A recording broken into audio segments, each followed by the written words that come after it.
Thank you very much for this opportunity. I think like most of us, I've been sensing some tension in the room.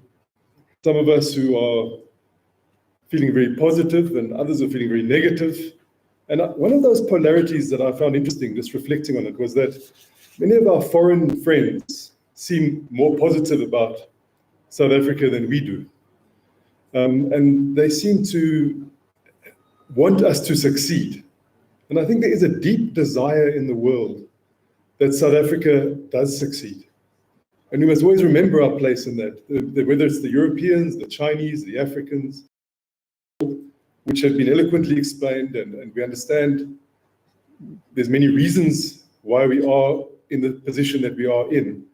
And I think, President Motlanthe, thank you very much. I think this kind of opportunity for us to sit together, to get our story straight, to get our, thank you very much. I think this kind of opportunity for us to sit together, to get our story straight, to get our growth and development story straight so that we can succeed is a very important one, and I can only agree with what the previous speaker said, Comrade Valley. And if you reflect briefly on what has been said and how can we succeed, we will look at all the speakers in this session have said what they think we need to do. And when we're getting our narrative, our foreign guests are telling us, when we're leaning in and we're saying, yes, there is potential there. I remember the words of, I think it was Plato, who said, the storytellers rule the world. So if we don't have a story and we are fractious and we are confused and we're despondent and we're taking antidepressants, then it's unlikely that we're going to rule the world, rule ourselves. If you reflect on Dr. Sheikh, she was talking about the power of our avocados, the power of our exports. And when we talk about growth and development, that's jobs, that's employment, that's people not standing on the side of the road with something to do. Ambassador Shen, a really profound input, and then talking about us being a partner in the 10-year-old Chinese, we have entered those agreements. This is a wonderful opportunity for us to use the Chinese leaning in to talk to us as one of our growth drivers. We have got capabilities. And if we could align with the Chinese on the Belt and Road, as we are doing, to assist with African infrastructure, African electrification, the potential for South Africa to be that partner to China is important. And China, just to divert a little bit, is a very interesting superpower. We have seen as Africans, we have seen how violent the colonial period has been over the last 400 years. But Chinese talks over and over again, China, about a peaceful rise, a peaceful development. And long may that last. Long may that last, that the world has a peaceful development path and we don't fall into the kind of conflagrations that others have spoken about being possible.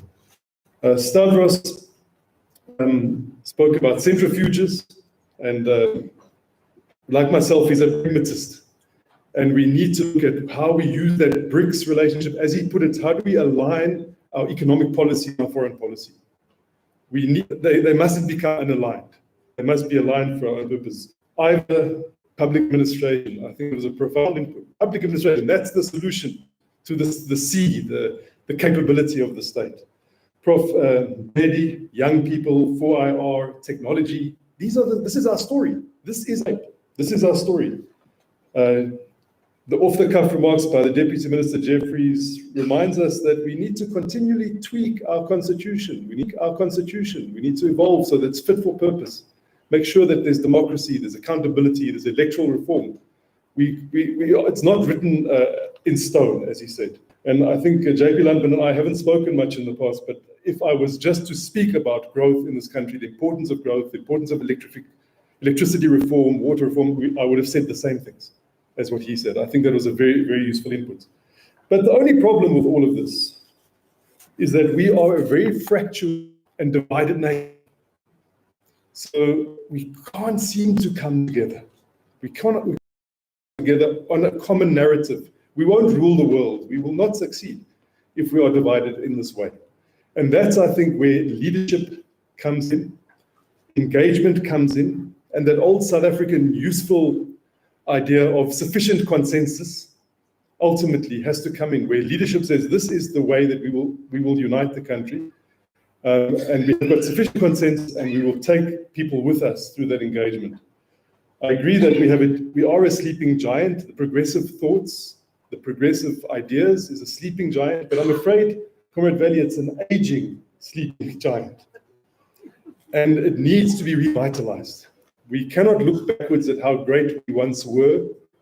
We have to come up with a story about how great our young people are, so we can take ourselves forward. Those are my brief reflections. Thank you very much.